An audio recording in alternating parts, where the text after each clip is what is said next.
The area of a coil of 25 tons is 1.6 centimeters square. This coil is inserted in 0.3 second in a magnetic field of 1.8 Weber per meter square, such that its plane is perpendicular to the flux lines of the field. Obviously perpendicular है magnetic field पर. The calculate the EMF induced in the coil. EMF बताना है. Also calculate the total charge that passes through the wire if its resistance is 10 ohm. इसका resistance कितना हो? 10 ohm. Let's see the key concept of this question.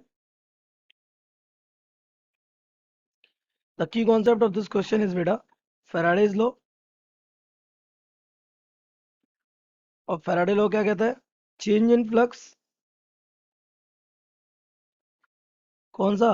Magnetic.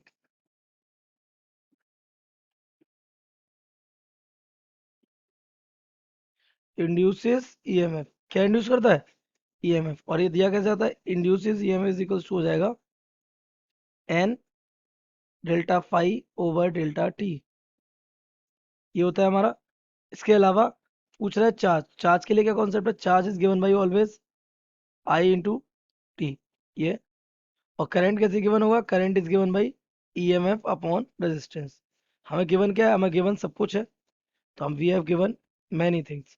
सबसे पहले EMF की बात करें तो ईएमएफ इज इक्वल टू हो जाएगा N delta phi over delta T. Delta phi क्या हो जाएगा? फ्लक्स सीधा सीधा जीरो से चेंज हुआ तो सीधा सीधा हो जाएगा वी इंटू ए. ओके. सीधा हो जाएगा वी इंटू ए डायरेक्ट. और वी कितना है हमारा?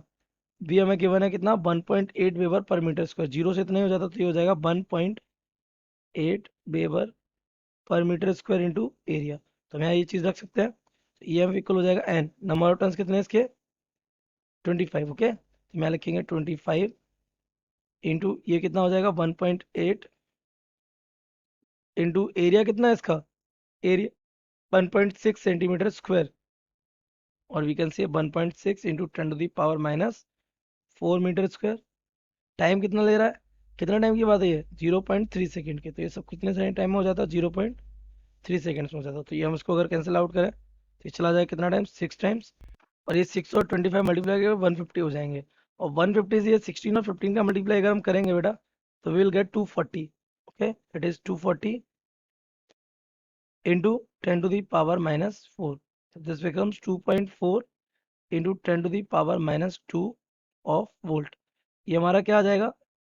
Induced EMF. चाहिए क्या? चार्ज. तो induced charge flowing. Charge will be I T. I क्या हो जाएगा? E upon R into T. EMF कितना आया है? 2.4 into 10 to the power minus 2. Are कितना है? R is given how much? 10 ohm. This is 10 ohm into time is 0.3. No problem. तो अगर हम इसका मल्टीप्लाई करेंगे तो दिस बिकम्स, ये दो जीरो यहाँ से चले जाएंगे तो ये हो जाएगा -4. ये ऊपर जाके -5. तो ये हमारा टोटल चार्ज आ जाएगा कितना? 72 into 10 to the power -5 of coulomb. और we can say 7.2 into 10 to the power -4 of coulomb. So this is your induced charge. I hope you have understood it well. Best of luck.